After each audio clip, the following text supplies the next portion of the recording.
থেকে তোমাদের দ্বিতীয় অধ্যায় থেকে সৃজনশীল আসার মতো কোশ্চেন হতে পারে ডেটা ট্রান্সমিশন মেথড থেকে। মেথড মানে পদ্ধতি, ট্রান্সমিশন মানে এক জায়গা থেকে অন্য জায়গায় ডেটা পাঠানো, ডেটা মানে তথ্য পাঠানো। তো এই যে ডেটা ট্রান্সমিশন মেথড যে পদ্ধতি, এই পদ্ধতি আবার দুই ভাগে ভাগ করা যায়, প্যারালাল ট্রান্সমিশন, সিরিয়াল ট্রান্সমিশন। এখন কথা হচ্ছে এই প্যারালাল কি সিরিয়াল কি, জাস্ট সংজ্ঞাটা একটু কষ্ট করে মুখস্থ করে নিতে হবে।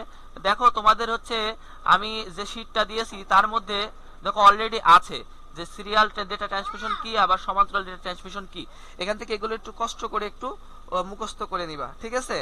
আচ্ছা, তোমাদের বিন্দু যে কথাটা বললে যে টপোলজির যে বিষয়টা, টপোলজিটা শেষের দিকে আছে, দ্বিতীয় অধ্যায়ে শেষের দিকে আছে টপোলজিটা। টপোলজিটা কিন্তু তোমাদের জন্য ইম্পর্টেন্ট। আচ্ছা, তোমাদের দিকে ওইদিকে যাচ্ছে, আমি টপোলজিতে যাব। তার আগে আরেকটা জিনিস তোমাদের জন্য ইম্পর্টেন্ট যে জিনিসটা আছে ছোটখাটো পোস্টের জন্য, তোমরা ব্লুটুথ পড়বা, ওয়াইফাই পড়বা, ওয়াই ম্যাক্স পড়বা, এই তিনটা কিন্তু পড়ে ফেলো, ঠিক আছে? ওয়াই ম্যাক্স এর একটু ভালো করে বলে দেন তো। আচ্ছা আচ্ছা আচ্ছা, আমি বলতেছি একটা জিনিস বোঝো। ব্লুটুথে যদি তুমি, আমি বলি ব্লুটুথটা কি। এখন আমাদের ফোনে আমরা অনেকে যাই কথা বলে না কেউ, আমরা আমাদের ফোনে ব্লুটুথের মাধ্যমে অনেক কিছু অনেক ডেটা কিন্তু শেয়ার করে থাকি, তাই না?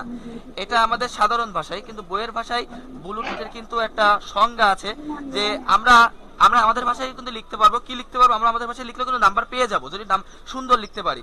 আমরা এভাবে লিখতে পারি যে আমি সেদিনকেও তোমাদের ব্যাচে বললাম যে ব্লুটুথ হলো এমন একটি মানে ডেটা আদান প্রদানের ব্যবস্থা বা এমন একটি প্রযুক্তি যে যা বিনা খরচে একটা নির্দিষ্ট এরিয়ার ভিতরে কোনো পার্সনকে এক ডিভাইস থেকে অন্য ডিভাইসে কি করা যায়, ডেটা আদান প্রদান করা যায়, তাই না? বিনা খরচে। ব্লুটুথে যদি তুমি কোনো কিছু শেয়ার করো তাহলে কিন্তু তোমার খরচ হচ্ছে না, কোনো কিছু লাগছে, টাকা পয়সা কিন্তু লাগছে না। আচ্ছা, এটা ডেটা আদান প্রদান করা যায়। তো এর একটা দূরত্ব আছে, দেখবা তোমাদের বইয়ে দেওয়া থাকবে 10 মিটার বা 33 ফিট, ঠিক আছে? এর বাইরে যদি কোন দুইটা ডিভাইস অবস্থান করে তাহলে কোনো ডেটা আদান প্রদান করা যায় না। আমি আবারও বলছি 10 মিটার বা 33 ফিট ব্লুটুথ। এই ব্লুটুথ, ওয়াইফাই, ওয়াইম্যাক্স এগুলো থেকে কিন্তু ছোটখাটো প্রশ্ন অনেক চলে আসে ভাইয়া, একটু সকালবেলা রিভাইজ দিয়ে যাবা।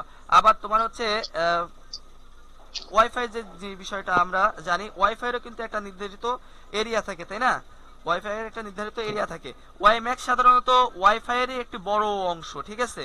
ওয়াইম্যাক্স ওয়াইফাই এর একটা কি বড় অংশ। যেমন ওয়াইফাই আমি বলতেছি, তোমাদের বইয়ে থেকে থাকবে হয়তো, অবশ্যই আছে যে ওয়াইফাই এর একটা নির্দিষ্ট এরিয়া আছে, কিন্তু সেটা হচ্ছে 50 থেকে 200 মিটার।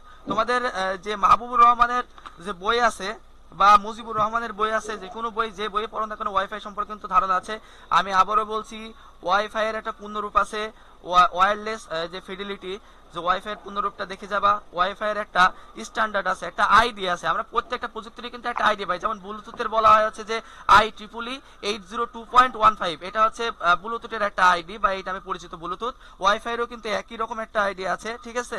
তোমরা কিন্তু পড়ে যেও IEEE 802.11, সবই এক। ব্লুটুথের আছে 15 লাস্টে আর ওয়াইফাই এর আছে 11। একটু ভালো করে চালাক হলে কিন্তু মনে রাখা সম্ভব। আমি আবারও বলছি, ব্লুটুথের হচ্ছে সর্বোচ্চ এরিয়া হচ্ছে 10 মিটার বা 33 ফিট ডেটা আদান প্রদানের জন্য। দুইটা ডিভাইসের বাইরে গেলে ডেটা আদান প্রদান করা যায় না। আর ওয়াইফাই এর কি বললাম যেন, যে হচ্ছে 50 থেকে 200 মিটার, ঠিক আছে? আর এর হচ্ছে স্ট্যান্ডার্ড যে একটা আইডি নাম্বার আছে, সেটা হচ্ছে IEEE 802.11। আচ্ছা, ওয়াইফাই এরই বড় অংশ হচ্ছে ওয়াইম্যাক্স। ওয়াইম্যাক্স সম্পর্কে যখন ধারণা দিতে বললে আমি ধারণা দিই। এখন ওয়াইফাই যদি কাকে বলে তোমাকে প্রশ্ন করে, তুমি কি বলবা? ওয়াইফাই থেকে কিন্তু ওয়াইফাই এর মাধ্যমে তো তুমি ডেটা আদান প্রদান করো, তাই না? ডেটাটাকে আদান প্রদান করো ওয়াইফাই এর মাধ্যমে। কিন্তু এখন কথা হচ্ছে ওয়াইফাই এ যে ওয়াইফাই থেকে তুমি যে তোমার ডেটা, তোমার ফোনের যে ফোনটাকে ইউজ করছো ওয়াইফাই, ওয়াইফাই থেকে কিন্তু কোনো কেবলের সংযোগ দেওয়া তোমার নেওয়া লাগছে না, তার বিহীন একটা মাধ্যম, ঠিক আছে? এখন একটা কথা বলি, এই যে হটস্পট, হটস্পটকে কি ওয়াইফাই বলা যাবে? অবশ্যই হটস্পটকে কিন্তু একটা ছোটখাটো ওয়াইফাই বলা যাবে, ঠিক আছে?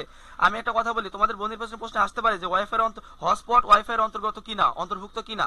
অবশ্যই তোমরা টিক মারবে, অবশ্যই হটস্পট হচ্ছে ওয়াইফাই এর অন্তর্ভুক্ত। বা প্রশ্ন এরকম আসতে পারে যে নিচের কোনটি ওয়াইফাই নেটওয়ার্কের অন্তর্ভুক্ত। হটস্পট যদি থাকে অপশনে অবশ্যই হটস্পটে ক্লিক করবা, ঠিক আছে? আচ্ছা, আমরা ওয়াইম্যাক্স সম্পর্কে একটা ধারণা দেওয়ার চেষ্টা করি।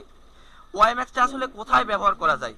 আমি বলি, আমার বাড়িতে ওয়াইফাই থাকলে নির্দিষ্ট একটা এলাকা অর্থাৎ 50 থেকে 200 মিটার পর্যন্ত যদি যে সকল ডিভাইস থাকবে তারা এর সুবিধা ভোগ করতে পারবে। কিন্তু ওয়াইম্যাক্স কি? ওয়াইম্যাক্স হচ্ছে 10 থেকে 60 কিলোমিটার পর্যন্ত ইন্টারনেট সুবিধা প্রদান করা যায়। তার বিহীন একটা ইন্টারনেট সুবিধা, তোমার কোনো ল্যান নেওয়া লাগবে না তোমার ডিভাইসে। আমরা ল্যান সম্পর্কে ধারণা আছে আমাদের সবার, ল্যান কি কাজে লাগে? আমরা মোটামুটি বুঝি ল্যান কি কাজে লাগে। ল্যান হচ্ছে কি, আমরা ওয়াইফাই থেকে যে একটা তার একদম সরাসরি আমার পিসিতে আমি কানেক্ট করি, সেটাই হচ্ছে ল্যান, তাই না? যাতে আমার স্পিডটা ভালো দেয়, তাই না?